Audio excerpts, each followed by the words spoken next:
오늘은 성령 강림 주일입니다. 스승의 주일이기도 하고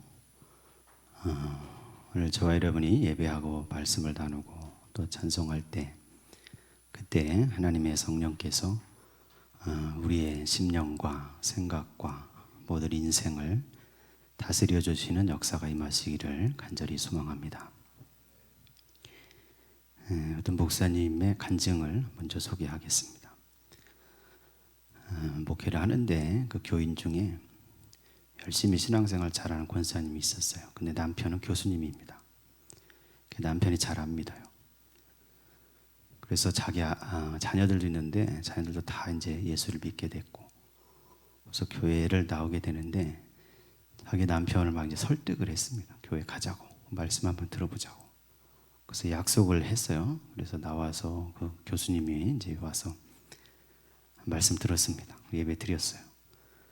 집에 돌아가서 이제 말씀에 좀 감동이 되신 것 같아.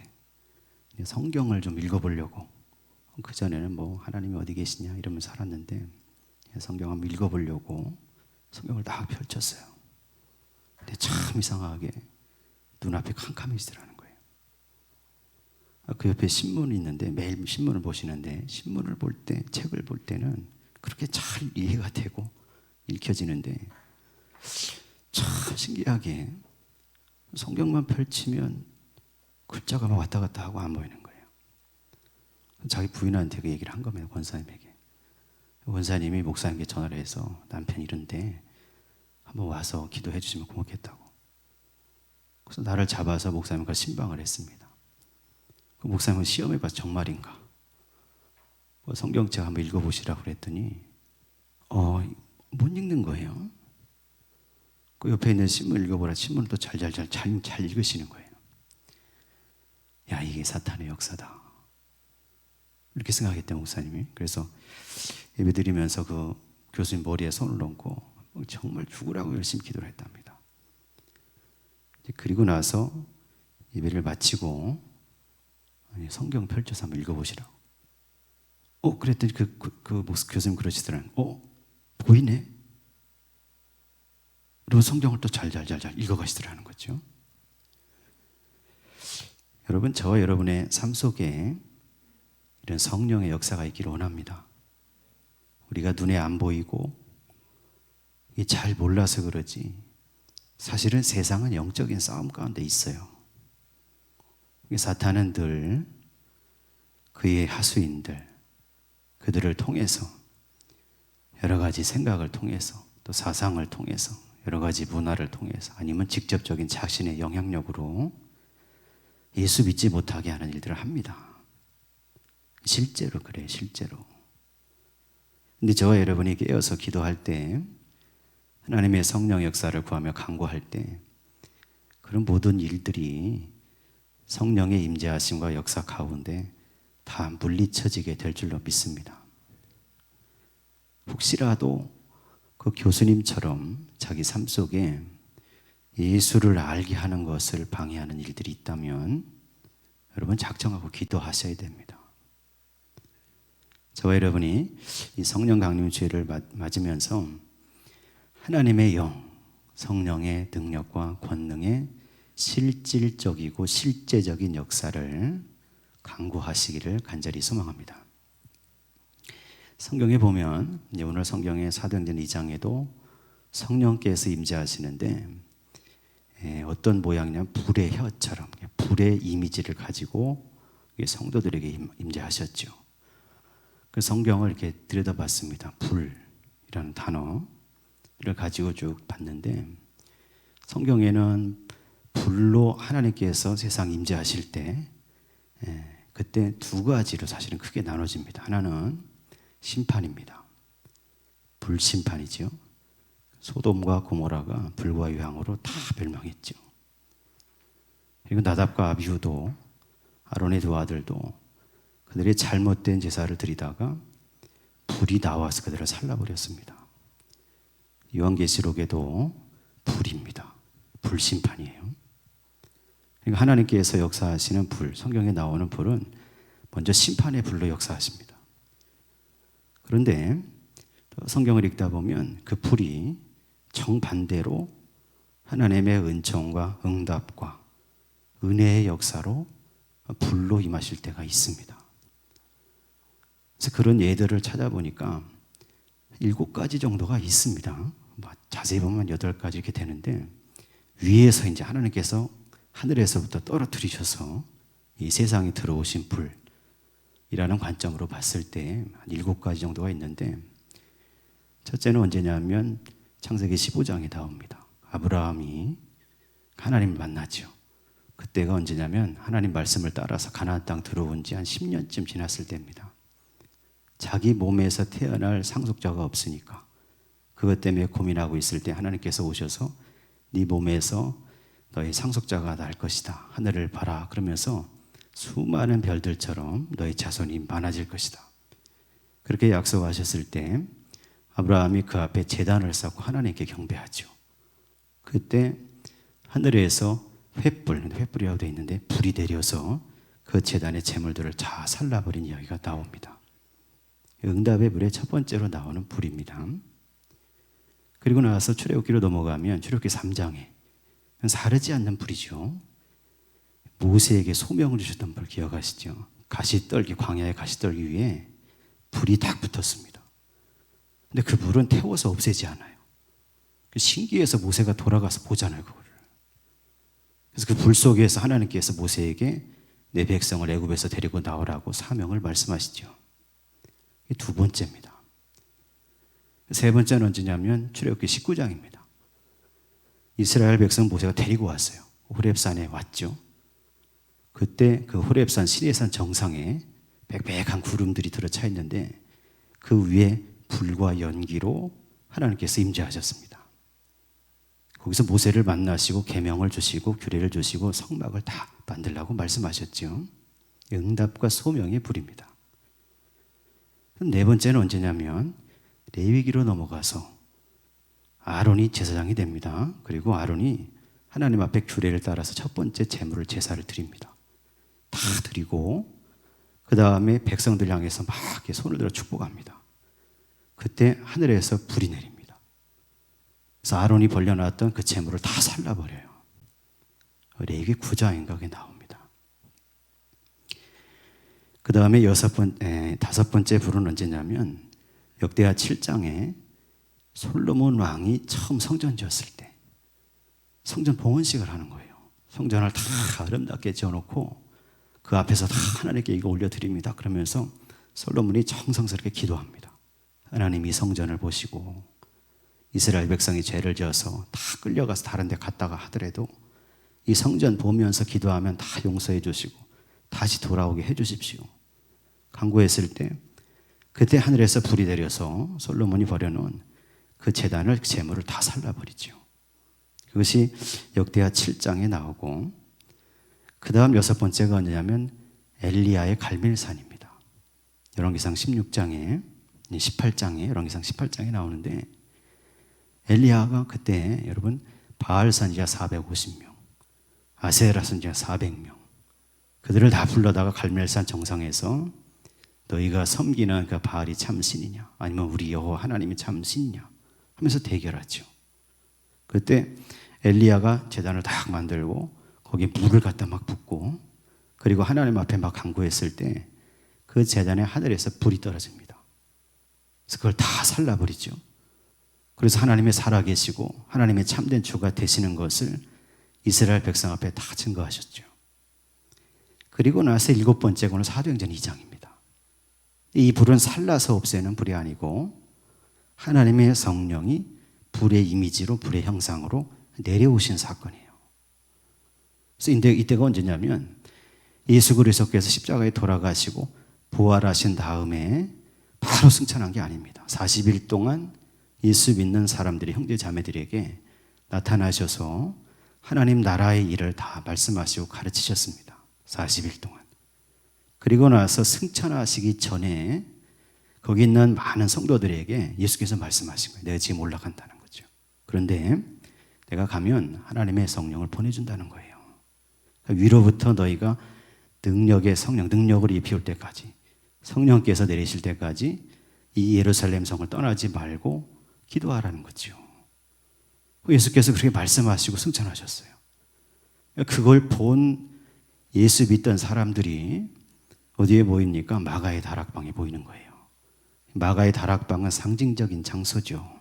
바로 거기서 예수님께서 최후의 반찬 나누셨고, 거기에 모여서 이스라엘 믿는 유대인들이 이제 거기 한 120명 넘는 사람들이 모여서 예수께서 승천하신 날 그 다음 날부터 한번 따져보니까 한 열흘 정도 된 것 같아요. 부흥사경회를 한 겁니다. 아침 저녁으로 모여서 하나님 아들 예수 그리스도의 말씀 생각하면서 성령을 보내주시기를 간절히 간구한 겁니다. 한 열흘이 지나니까 이제 오순절이 온 거예요. 오순절. 예루살렘 이스라엘의 명절이죠. 오순절이 왔을 때 비로소 예수께서 보내주시기로 약속하신 그 성령께서 내리기 시작한 겁니다. 오늘 읽은 말씀이 그 말씀이에요. 여러분, 이 말씀을 다시 한번 보겠습니다. 1절에서 4절 말씀인데, 다시 한번 그때의 상황, 그때의 사건을 생각하면서 한번 읽어보겠습니다. 오순절 날이 이미 이름에 그들이 다 같이 한 곳에 모였더니 호련히 하늘로부터 급하고 강한 바람 같은 소리가 있어 그들이 앉은 온 집에 가득하며 마치 불의 혀처럼 갈라지는 것들이 그들에게 보여 각 사람 위에 하나씩 임하여 있더니 그들이 다 성령의 충만함을 받고 성령이 말하게 하심을 따라 다른 언어들로 말하기를 시작하니라. 아멘. 보니까 오순절이 이르렀어요. 마가의 다락방에 모여서 120명 넘는 사람들이 열심히 그 성령 받기를 간구하면서 기도했습니다. 그랬더니 그때 갑자기 하늘로부터 급하고 강한 바람 같은 소리가 들렸습니다. 소리가 들렸어요. 그러더니 그들이 앉아놓은 집에 가득했고 불의 혀처럼 갈라지는 것들이 보였습니다.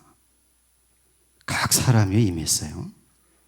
그러자 어느 시점부터 그들이 다 성령의 충만함을 받았고 성령이 말하게 하심을 따라서 다른 언어들로 말하기를 시작했습니다.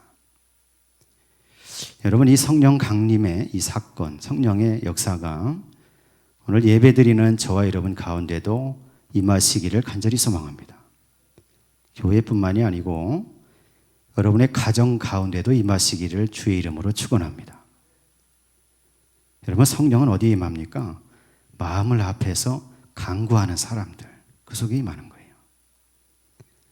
여러분, 성령 강림 사건을 생각해 볼 때 먼저 우리가 생각해야 되는 게 있습니다. 그게 뭐냐면 임재하신 곳이 마가의 다락방이라는 거예요. 그 당시에 예루살렘에 성전이 있었습니다. 하나님을 섬긴다는 성전이 있었어요. 헤롯 성전이라고 불렀죠. 솔로몬이 처음 제1성전을 만들었다가 이스라엘 남북으로 분열되고 그들이 멸망했을 때 그 성전이 다 사라집니다. 다 무너지죠. 포로기 바벨론 포로기를 살고 나서 다시 돌아와서 스룹바벨 중심으로 제2성전을 지었습니다. 근데 그 성전은 바로 초라한 성전이었죠. 그것이 유지되어 오다가 이제 예수님 시대에 와서 유대 분봉왕이었던 이 헤롯 대왕이 그 제2성전을 완전히 다 부숴버리고 자기 마음대로 성전을 지었어요. 그때보다 한 6배 정도 크게 웅장하게 화려하게 지었습니다. 왜 지었냐면 헤롯이 자기가 유대인들의 환심을 살려고 그렇게 한 겁니다. 원래 헤롯은 유대 족속이 아니라 에돔 족속이거든요. 그러니까 자기가 그 나라를 다스려야 되니까 유대 지도자들, 정치 지도자들 또는 종교 지도자들, 대제사장들 이 사람들에게 환심을 살려고 성전을 화려하고 아주 웅장하게 진 겁니다. 그래서 그걸 헤롯 성전이라고 불러요. 예수님 시대 그게 있었습니다. 그런데 하나님의 성령은 그 화려한 성전 헤롯 성전에 임한 것이 아니고 마가의 다락방에 왔다는 거예요. 마가의 다락방과 헤롯 성전의 차이가 뭡니까? 마가의 다락방에는 예수님의 말씀대로 모여서 하나님의 성령 받기를 간구하는 그들의 진실한 믿음의 기도가 있었다는 거예요. 헤롯 성전은 정치적 목적으로 지어졌고 거기서는 많은 대제사장과 율법학자와 서기관들이 성전 제도를 이용해서 자기들의 배를 불리는 일들을 하고 있었습니다. 성령께서 그걸 모를 리가 없죠. 예수께서 성령을 보내주신다고 하셨는데 그 성령이 오늘 저와 여러분처럼 마음을 합해서 진심으로 간구하는 사람들의 모임 중에 임재하셨다는 겁니다. 그러므로 저와 여러분이 성령 강림주일, 성령 강림의 사건을 생각할 때 화려함보다, 웅장함보다는 진실함으로 하나님 은혜를 생각하면서 진실하게 기도하고 진실하게 예배하는 성도가 되어야 할 줄로 믿습니다. 진실함이 있는 곳에 하나님 성령 임재하시죠. 오늘도 예배하는 저와 여러분의 심령 가운데, 지금 이 자리 가운데 하나님 말씀을 따라서 성령께서 와 계시는 거예요. 그리고 나서 오순절 이 성령 강림 사건을 또 보니까 굉장히 특징적인 게 있어요. 굉장히 특징적인 게 있는데 그게 뭐냐면 거기 모여있는 120명 넘는 사람들의 모든 사람 각각이 임재했다는 거예요. 말씀해 보니까 불의 혀처럼 갈라지는 것들이 임재했는데 그것이 각 사람의 머리 위에 하나씩 있다가 성령의 충만함을 받았고 성령의 말하게 하심을 따라서 그들이 말하기 시작했다는 거죠. 그러니까 하나님께서 성령을 보내주신, 예수 그리스도의 요청을 따라서 성령을 보내주셨는데 그 성령께서 어느 한 사람만이 아니고 진실하게 기도하고 바라는 모든 성도들에게 부어주셨다는 겁니다. 굉장히 중요합니다. 왜 그러냐면 이전까지는, 이 성령 강림 사건 이전까지는 하나님께서 어떻게 일하십니까? 한 사람을 택하시는, 한 사람. 아브라함도 한 사람 있잖아요. 모세도 한 사람이고 여호수아도 한 사람이죠. 다윗도 한 사람이고. 아니 예수님 시대에 와서 그 이전까지는 구약의 모든 역사를 들여다보면 하나님께서 선지자들도 한 사람을 딱 택하셔서 그에게 하나님의 영을 부어주시고 그를 통해서 하나님의 뜻을, 말씀을 전하게 하셨어요. 그 일하시는 방식이었습니다. 근데 성령 강림 사건을 계기로 해서 어떻게 되냐면 하나님을 믿고 예수 그리스도를 구주로 고백하는 모든 성도들에게 임재하신다는 거예요. 오늘 저와 여러분들도 하나님을 믿고 예수 그리스도를 소망하면서 간구하는 사람이 되고 간구하는 신앙으로 살아가면 하나님의 성령께서 반드시 임재하실 줄로 믿습니다. 이게 성령 강림 사건의 중요한 특징이에요. 또 하나는 뭐냐면 성령의 불이 떨어졌는데 어디 떨어집니까? 예수님을 소망하고 기도하는 사람들의 마음과 심령에 떨어졌다는 거예요. 그전에는 어디 떨어집니까? 한 사람의 심령 아니면 재물 위에 떨어져, 재물 위에. 거기 떨어져 그걸 살라버렸던 거죠. 근데 이제는 예수 믿는 사람들의 심령 가운데, 한 사람만이 아니고 믿음으로 예배하는 모든 사람들의 심령 가운데 하나님의 성령이 불로 역사하셔서 그를 제물로 삼으시고 제물처럼 불사르신다는 거죠. 로마서 12장 1절에 바울이 얘기한 것처럼 그러므로 저와 여러분이 산제물이 된 겁니다. 예수 믿는 사람은 왜 산제물입니까? 하나님의 성령이 불로 떨어져서 구약에 마치 제물처럼 그의 심령과 인생을 불살라 태워버리기 때문에 그렇죠. 저와 여러분이 성령 강림 사건을 생각할 때 우리가 다 하나님의 성령을 받기를 원합니다. 불같은 하나님의 능력으로, 불같은 하나님의 역사를 임하시는 그 성령을 내 심령에 받아야 됩니다. 그래서 내가 불살라져야 돼요. 하나님의 성령으로 불살라지고 이제는 나의 인생을 산 제물된 성도로, 내가 살아있으나, 내가 죽었으나 살아있는 사람으로, 저와 여러분이 그런 성도로 우리 인생을 살아가시기를 간절히 소망합니다. 성령 강림 사건을 쭉 볼 때, 사도행전 2장 처음에 기록된 사건 볼 때 굉장히 주목해서 봐야 되는 부분이 있어요. 그게 뭐냐면 성령께서 충만하게 하시고 각 사람이 성령이 말하게 하심을 따라서 말하기를 시작했다 그랬죠. 여러분, 이 말이 뭡니까? 성령이 임해서 하는 말은 방언이에요. 방언. 은사입니다. 은사. 그런데 이 성령 강림 사건 때 임했던 이 은사는 특징이 있어요. 그게 뭐냐면 알아들을 수 있는 언어들이었다는 겁니다. 그 뒤에 이어지는 말씀들 한번 볼 텐데, 먼저 사도행전 2장 5절에서 8절까지를 한번 같이 한번 읽어보겠습니다. 5절에서 8절, 그 다음에 11절로 가겠습니다. 5절에서 8절을 읽어보겠습니다. 그때 경건한 유대인들이 천하 각국으로부터 와서 예루살렘에 머물러 있더니 이 소리가 남에 큰 무리가 모여 각각 자기의 방언으로 제자들이 말하는 것을 듣고 소동하여 다 놀라 신기하게 여겨 이르되 보라, 이 말하는 사람들이 다 갈릴리 사람이 아니냐?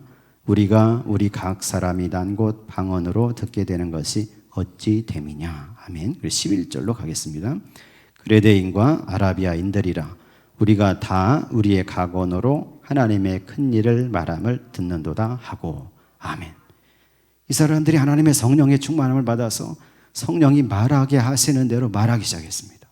120명 넘는 사람들이 말했는데 갈릴리 사람들이니까 아람어로 얘기하거나 유대이니까 히브리어로 말해야 되는데 그게 아닌 겁니다.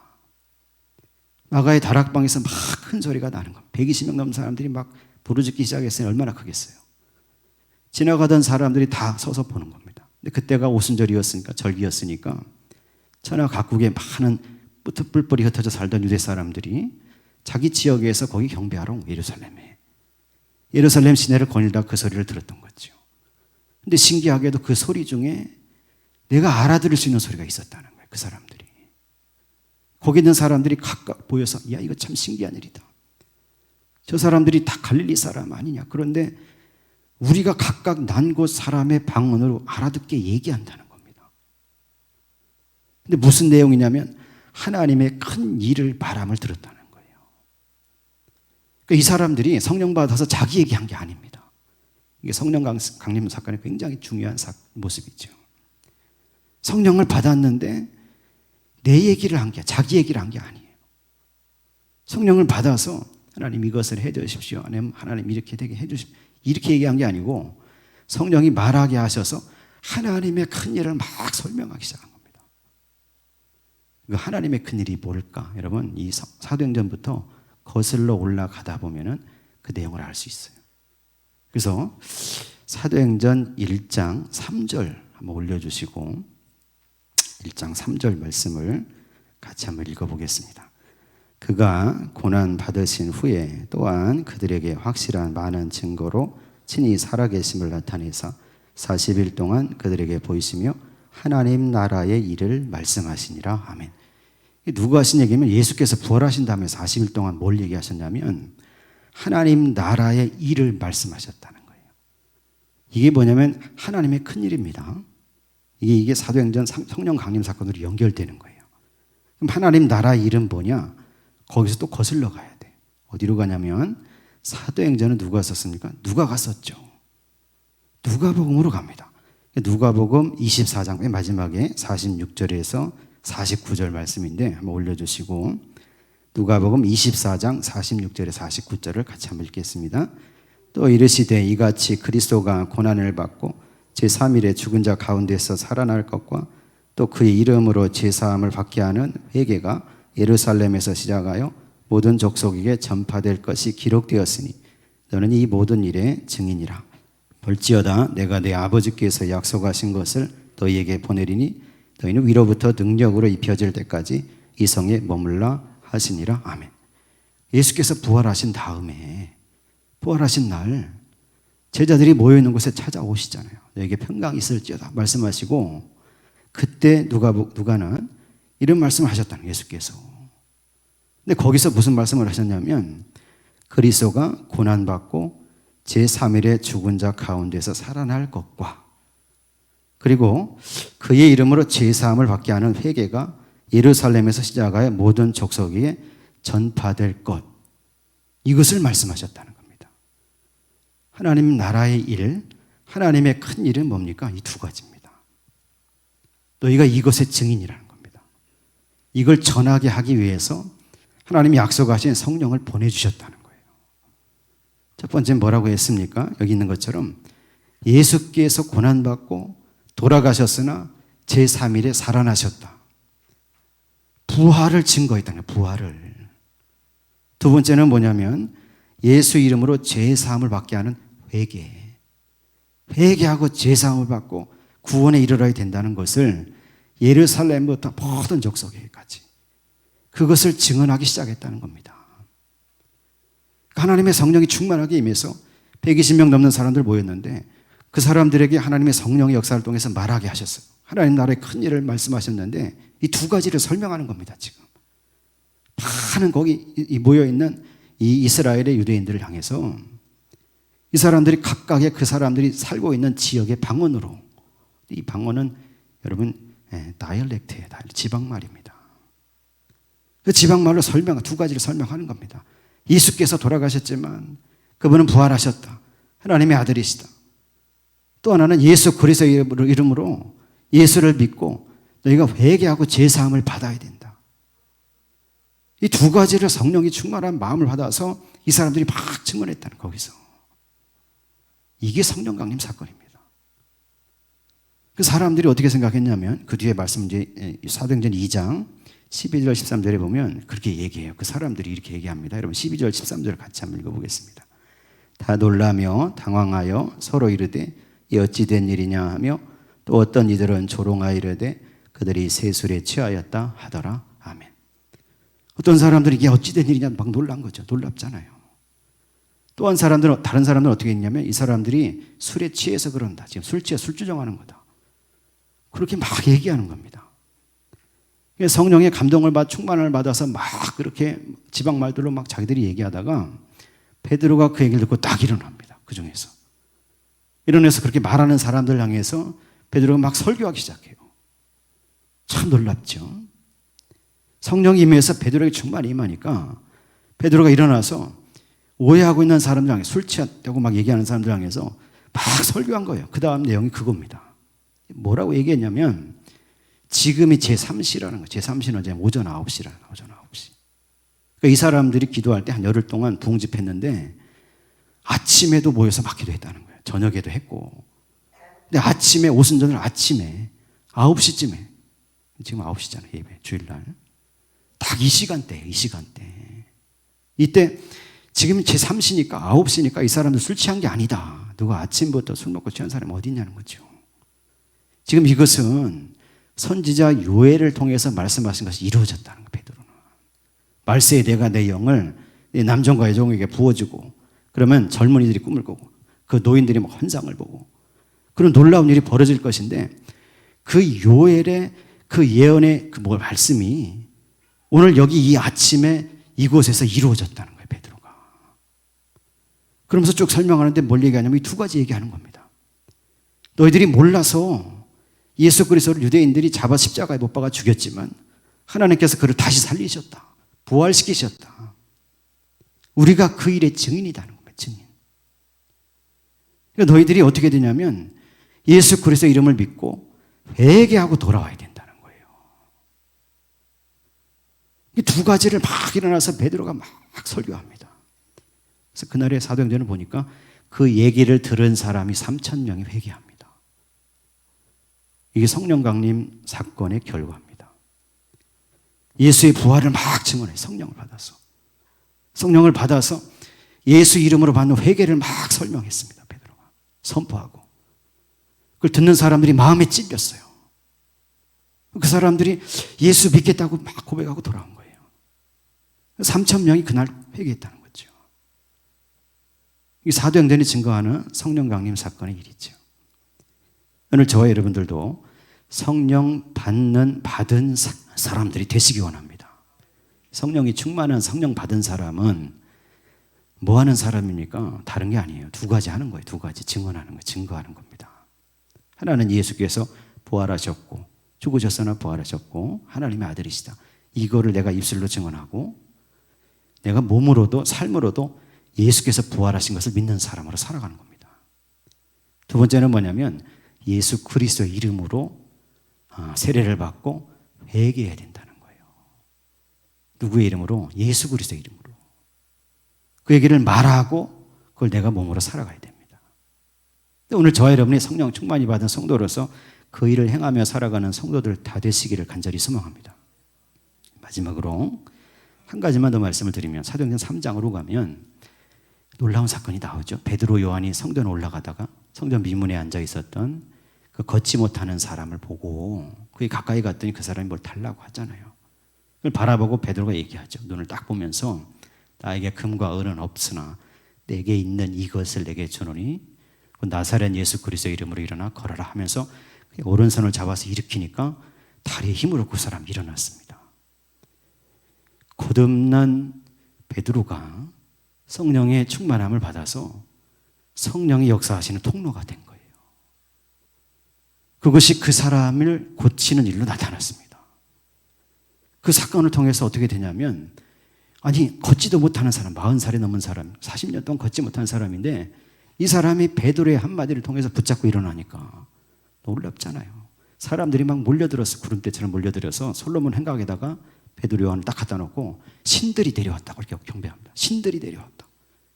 베드로가 막 설명하는 거예요. 우리의 경과, 우리 능력이 아니다. 이거는 부활하신 예수 그리스도의 이름에, 그 이름을 믿는 믿음이 이 사람을 일어서서 걷게 했다는 거죠.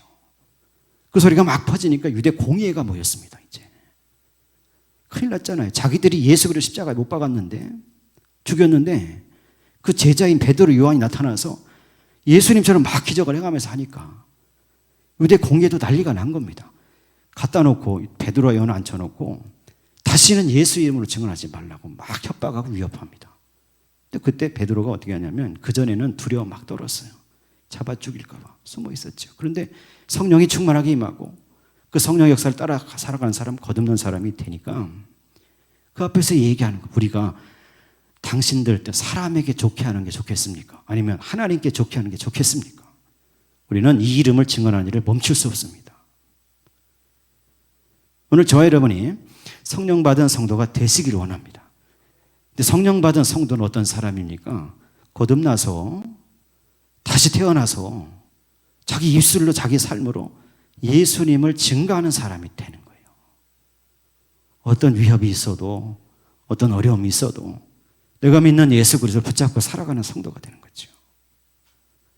바라기는 오늘 성령 강림 주일에 예배하는 저와 여러분, 인생과 심령이 하나님의 성령으로 다스려지시기를 간절히 소망합니다. 그래서 내 믿음을 속에만 갖고 계시지 마시고, 예배하면서, 기도하면서, 찬송하면서, 예배 드릴 때마다 여러분 입술을 열어서 그걸 선포하시고 하나님의 능력의 말씀을 받아먹는 성도 되시기를 원합니다. 성령이 충만하게 임하셔서 나의 삶의 자리에서, 교회에서뿐만이 아니고 내 삶의 자리에서, 가정에서, 직장에서, 만난 모임 가운데서도 예수가 부활하신 주님이시라는 사실을 입술로, 자기 행실로 고백하시기를 원합니다. 또 하나, 예수 그리스도의 이름으로 세례받고 회개해야 하나님 나라에 들어가는 성도가 된다는 사실을 증언하고 증거하는 성도로 사시기를 간절히 소망합니다. 믿음으로 기도하는 저와 여러분, 인생 가운데 하나님 역사하시고 붙잡아 주셔서 하나님의 성령의 충만한 능력의 역사가 충만한 인생이 되시기를 예수 그리스도의 이름으로 간절히 축원합니다.